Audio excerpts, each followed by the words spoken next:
Okay, okay. Mama and Papa will get you Tinkerbell if it makes you happy. You want Tigger also? Or Tinkerbell? Okay, if it makes you laugh, Mama and Papa will do it.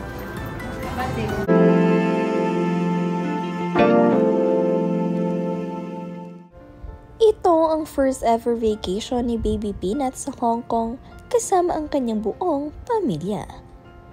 Bago ang lahat, huwag niyong kalimutang mag-subscribe at pindutin ang notification bell para maging updated sa ating mga susunod na videos.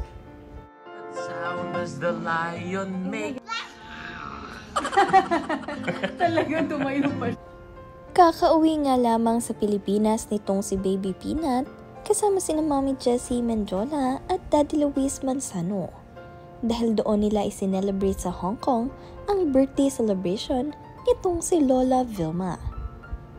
Binilan nga rin itong si Mommy Jessie itong si Peanut ng Dior shoes na kung saan makikita niyo naman napakaganda nito at bagay na bagay kay Baby Peanut. Ibinahagi nga rin itong si Mommy Jessie Mendiola habang sila ay nandirito sa Hong Kong na sanay nang bumaba sa kama itong si Peanut. Makikita nyo nga sa video na nag-smirk pa itong si Peanut na tila ba inaasar niya ang kanyang mommy at panapakitaan itong si Daddy Luis Manzano na kayang-kaya na niyang bumaba mag-isa.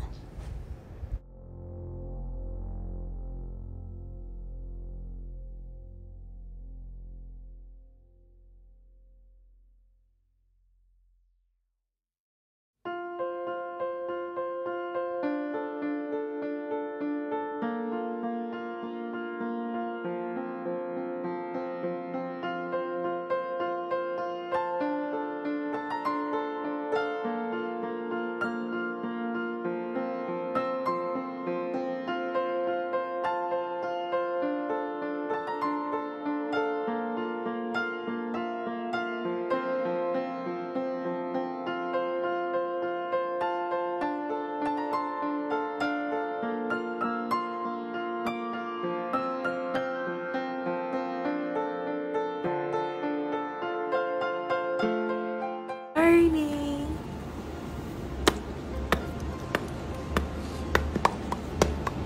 You enjoy Disneyland? Di